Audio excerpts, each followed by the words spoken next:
Hello everyone, this is the close read annotations video for your close read for Abuela Invents the Zero.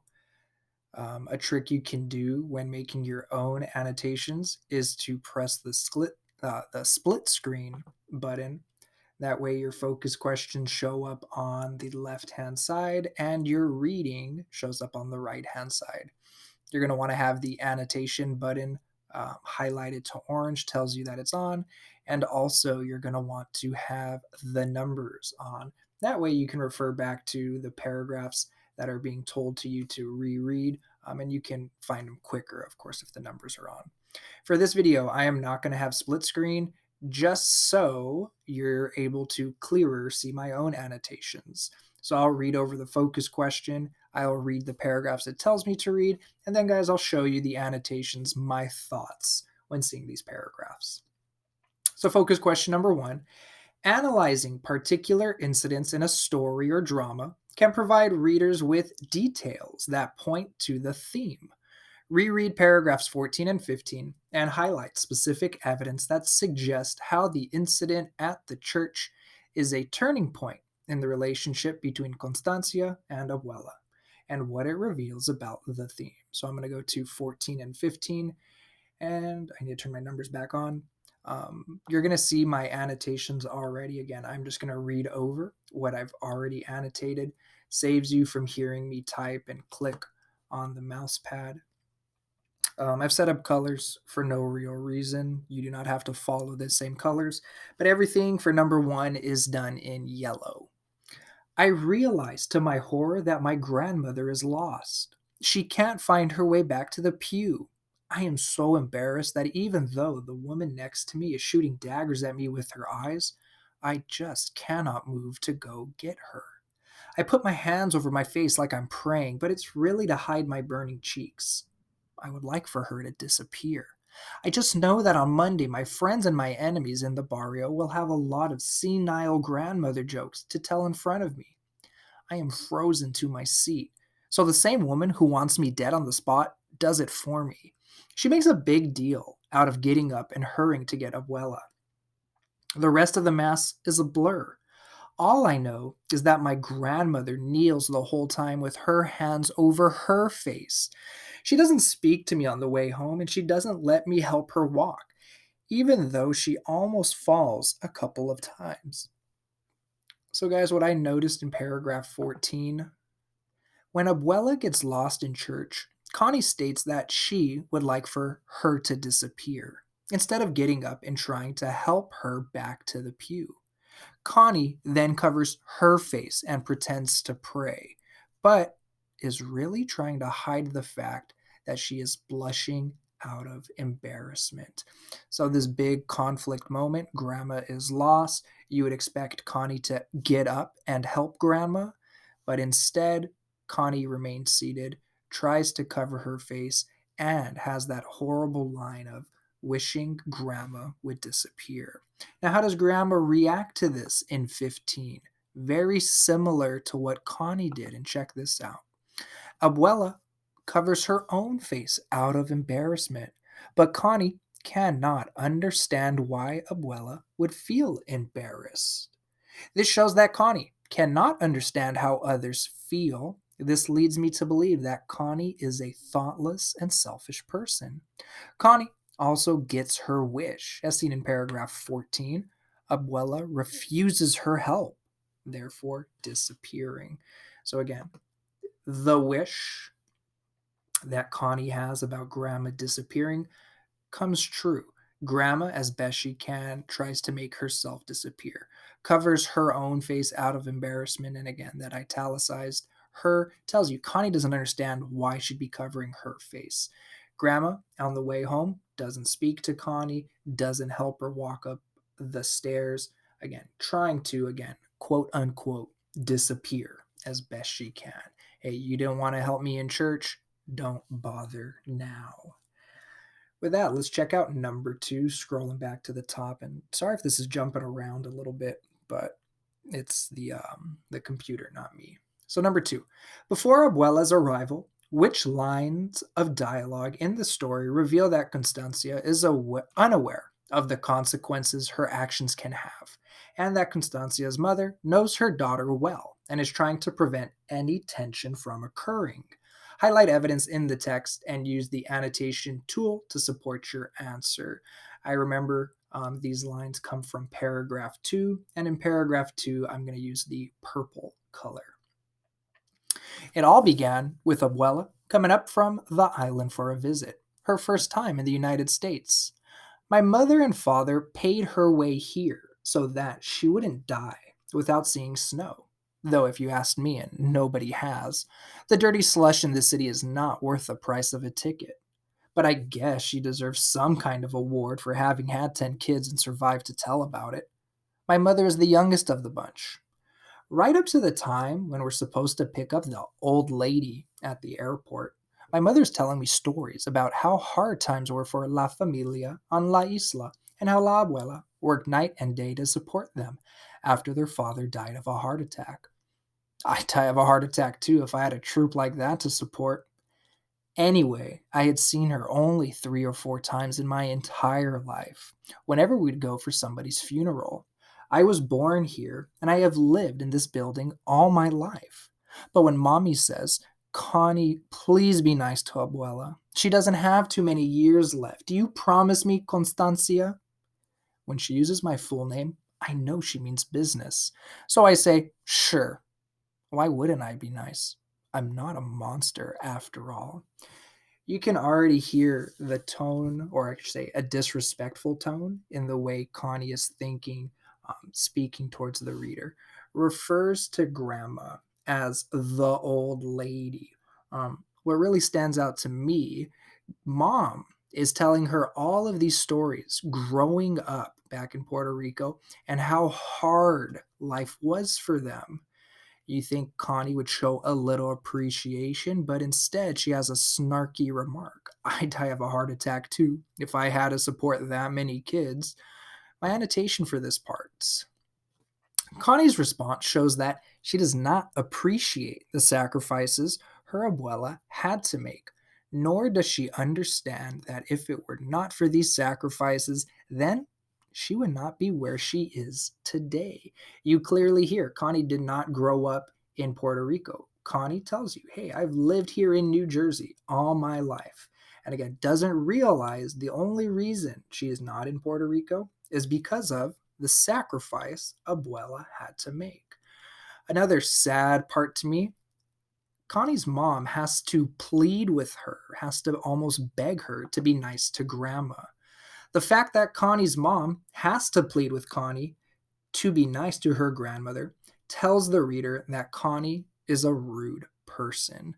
And the last note I have for this section, every time I close down the annotation, it jumps to the top. So bear with that. I'm not a monster after all. This is what Connie thinks of herself, and notice, Connie does not realize what she portrays. There is a disconnect between what she thinks of herself, I'm not a monster, I'm not selfish, I'm not rude, and really what she projects towards others, the way she speaks and how she mistreats grandma later in the story.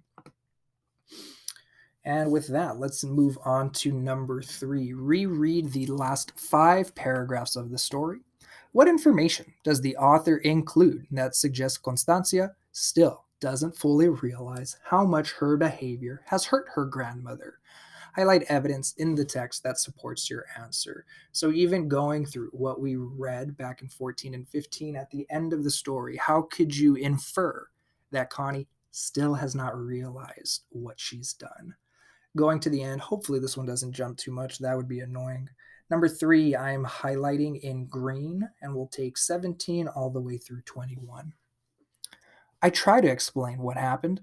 I don't understand why she's so upset. She just got lost and wandered around for a while, I tell them. But it sounds lame, even to my own ears. My mother gives me a look that makes me cringe and goes into Abuela's room to get her version of the story. She comes out with tears in her eyes. Your grandmother says to tell you that of all the hurtful things you can do to a person, the worst is to make them feel as if they're worth nothing. I can feel myself shrinking right there in front of her. But I can't bring myself to tell my mother that I think I understand how I made Abuela feel. I might be sent into the old lady's room to apologize, and it's not easy to admit that you've been a jerk, at least not right away with everybody watching. So I just sit there, not saying anything. My mother looks at me for a long time, like she feels sorry for me. Then she says, "You should know, Constancia, that if it wasn't for the old woman whose existence you don't seem to value, you and I would not be here." That's when I'm sent to my room to consider a number I hadn't thought much about until today. So, guys, checking out these ones, I annotated all of 18. Connie's mother's dialogue to her. And again, this is Abuela's message to Connie, which is being delivered by her crying and sick mother. You think Connie would feel bad. Abuela's message is a sad one. Abuela can't even tell it to Connie. That's how upset she is. Now you've got mom relaying the message. And what do we know about mom? She's sick with the flu right now. And you hear too, she's got tears in her eyes. Connie has not only upset her grandmother, but also her mom. How would Connie react? Hopefully, she'd learn her lesson, but clearly, she tells you, "I don't understand." Connie still does not realize the severity of her actions. She still refers to Abuela as quote unquote the old lady and is reluctant to apologize. Connie does not understand how Abuela is feeling. And very clearly, right? I can't bring myself to tell my mother that I think I understand how I made Abuela feel. The character's own words shows you she does not understand what she's done. And our last one goes back to number 4. Number 4, we're going to jump around a bit. Just as a heads up, we're going to read paragraph 3, paragraph 4, 8, and 13. Those will all be done in red, and surely you've seen it now, me scrolling back and forth. So, number 4, throughout the story, how does the author reveal the importance Constancia places on clothes and appearance? And how does this character trait serve to create a distance between grandmother and granddaughter? Highlight evidence in the text that supports your answer. So, again, we've read the story multiple times. We've looked at Connie in detail already. Now, just putting it all together, how do you know Connie is into fashion? And because her grandmother is not fashionable, that's what leads Connie to being embarrassed and not helping her in church. The first instance, again, we see this is in paragraph 3 in red, and I'll just read 3 through 4. So we get to Kennedy to get La Abuela, and she is the last to come out of the airplane on the arm of the cabin attendant, all wrapped up in a black shawl. He hands her over to my parents like she was a package sent airmail. It is January, 2 feet of snow on the ground, and she's wearing a shawl over a thick black dress. That's just the start. Once home, she refuses to let my mother buy her a coat because it's a waste of money. For the 2 weeks she'll be in El Polo Norte, as she calls New Jersey, the North Pole. So, since she's only 4 feet 11 inches tall, she walks around in my mother's big black coat looking ridiculous. I try to walk far behind them in public so that no one will think we're together. I plan to stay very busy the whole time she's with us so that I won't be asked to take her anywhere. But my plan is ruined when my mother comes down with the flu, and Abuela absolutely has to attend Sunday Mass, or her soul will be eternally damned. She's more Catholic than the Pope.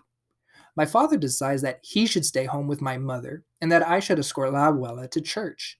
He tells me this on Saturday night as I'm getting ready to go out to the mall with my friends. So, looking at the annotations, here's the first instance: Grandma coming off of the airplane, looking ridiculous to Connie, getting back home, continuing this ridiculous appearance. First note I put: in Connie's eyes, the fact that her grandmother is not dressed appropriately is a major flaw. It's a major character trait that's missing.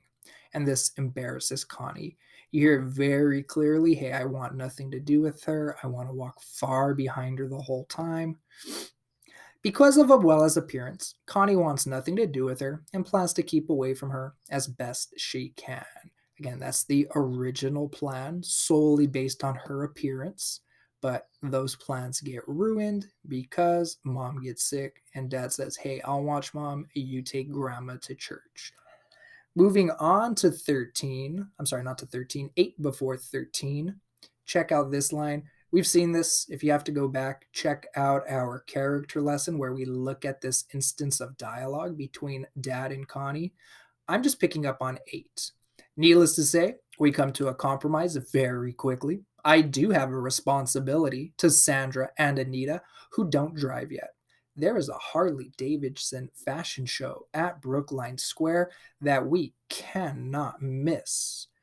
Why is this piece of dialogue so important? And this paragraph, really, this line, shows the importance Connie holds towards fashion.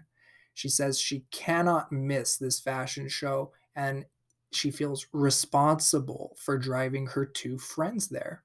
It's ironic that she cannot understand the importance that church holds to her abuela. Just as important as this fashion show is to Connie, she cannot miss it. She doesn't realize that Abuela cannot miss church. The irony, really brings home that idea of Connie's selfishness. And our last one, I don't know about you, but these jumps to the top, they're bugging. But fingers crossed, hopefully, this is a clearer way for you to do the notes versus the split screen. I'll probably ask that at the end of class. And our last one, last instance of Connie being embarrassed of grandma because of her appearance, that big climactic scene. I ignore her when she gets up with 100 other people to go take communion. I'm actually praying hard now that this will all be over soon. But the next time I look up, I see a black coat dragging around and around the church, stopping here and there so a little gray head can peek out like a periscope on a submarine. There are giggles in the church, and even the priest has frozen in the middle of a blessing, his hands above his head like he is about to lead the congregation in a set of jumping jacks. So again, what is Connie embarrassed about? One, grandma's lost, but grandma calls attention to herself. She looks funny. The jacket's too big. Her head pops up, looks around, sinks back under. Connie is reluctant to help her grandmother in church because of appearance. Notice, the whole reason I don't get up and help grandma is based on how she looks. Definitely not a good reason. And at the end, does our character understand what she's done? Again, looking at what's in green, no, no. But we learn, right? We learn the lesson. We learn the theme of the story through Connie's failure. What does she not do? Which teaches us what should we do if we were in this situation. So again, watch this as many times as you need. Take pauses. That's what I would suggest. When you're ready, check out your prompts. What lesson do you think Constancia has learned from this incident with her grandmother? What should she have learned? Write a response to this question and cite evidence from the text to support your response. If you want, you can do your split screen here as well and check it out. All the annotations you made on the left-hand side, I'm sorry, all the annotations you made on tab 1, now they show up here. So again, it becomes super helpful. That way you don't have to jump back and forth. If you're wondering how I'm grading you, you can open up this view rubric and you'll see I am grading you on character. Can you assess it in this manner? I am looking for theme. Can you assess it in this manner? And lastly, can you spell? Can you type correctly? Okay. So check those out, and scores are yours, totally dependent on these explanations. Okay. When done, press submit. If there is any question, if we're meeting lifetime, feel free to ask. And if we're not meeting lifetime, send me that email. With that, guys, good luck.